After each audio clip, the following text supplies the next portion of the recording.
তো গাইস তোমরা যদি লক্ষ্য করে আমার গ্রুপে এখন রিজনে প্লেয়ার গাইস, তাও রিজনে প্লেয়ার গাইস মানে টপ 1 রিজনে প্লেয়ার বলতে পারে 3 নম্বরে গাইস। 3 নম্বরে আছে আরেকটা আছে গাইস, একটা না গাইস, দুইটা রিজনে প্লেয়ার। তো এটা আছে তোমার হচ্ছে কত নাম্বার, কত 29 নাম্বার গাইস। তাদের সাথে যা গেম প্লে করলাম দেখলেই মাথা নষ্ট, তোমার ফুল ভিডিওতে দেখো গাইস। তো গাইজ আমি হয়ে যাই জোন পুষার। হ্যাঁ গাইজ আমি হয়ে যাই জোন পুষার। দেখো এখানে করলাম প্লেয়ার মারা গেছে, অলরেডি দুইটা প্লেয়ার মারা গেছে, কসমিক করে মারা গেছে। তো বাট এখানে আমি ভালোভাবে রিভাইভ দিয়ে দিই, আর আমার গিলিজ হয়ে গেছে গাইজ। এটা দেখো আমার গাড়ির স্পিড দেখাচ্ছে, সবসময় স্পিড দেখাচ্ছে। যাই হোক এখান থেকে আমি বেরোয় চলে যাই, বেরোনোর আগে দেখি এটা কিল গাইজ, মানে ফ্রি কিল, টুপুস টুপুস করে চুরি করে দিলাম কিলটা। এখান থেকে কিলটা চুরি করে আমি বেরোয় গেলাম, জোন থেকে বেরোয় যায় সুন্দরভাবে গাড়িটা স্টার্ট দিলাম। এত স্পিড গাইজ, গাড়িটা কি আর কইতাম ভাই। পরে এখান থেকে প্লেয়ার আছে, অল্প কটা প্লেয়ার আছে গ্যাস, তোমাদের লক্ষ্য করে গ্যাস প্লেয়ার মাত্র কয়টা আছে দেখো তো, লক্ষ্য করে দেখো।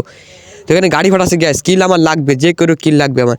এখানে গাড়ি ফাটানোর সময় দেখা যাক গাড়িটা ফাটে কিনা। আরে ভাই গাড়ি ফাটতেছে না ভাই, ভাল রাগ হইতেছে। দেখো মানে যার সাথে মানে মারা গেছে ভাই রে ভাই, কি বড় বট ভাই, দুইটা প্লেয়ারই মারা গেল। মানে কি কইতাম ভাই, রাজা খেলে ভাই। জোন পুষার নালীরা ভাই কোনো কিছুই করতে পারে না, জোন পুষার নালীরা ভাই কানা ভাই, জোন পুষার নালীরা কানা। তো গাইস এখন তোমাদের লক্ষ্য করে গ্যাস প্লেয়ার মাত্র আছে একটা গ্যাস। হ্যাঁ গ্যাস প্লেয়ার মাত্র আছে একটা, আমরা 4 জন ও একা। দেখা যাক ম্যাচটাকে আমরা বয়ে নিতে পারবো। আর তোমরা যারা দেখতেছো এই সুযোগে সবাই চ্যানেলটি সাবস্ক্রাইব করে দিও ভাইয়েরা, আমার ভাইয়েরা না যারাই দেখো, ভাইয়েরা বোনেরা দিদিরা কাকুরা যাই দেখো। তো যাই হোক চ্যানেলটি সাবস্ক্রাইব করে দিও। আর দেখো গাইস মানে ভ্যানার পেয়ে দিয়ে তাকালে গাইস মানে কি বার কইতাম ভাইরা, চক করলে শোনা হয়ে যায় না। যাই হোক চকচক করলে শোনা হয়ে গেছে গাইস। এখানে আমরা ম্যাচটা ইজিলি বয়ে হয়ে যায়, কিলটা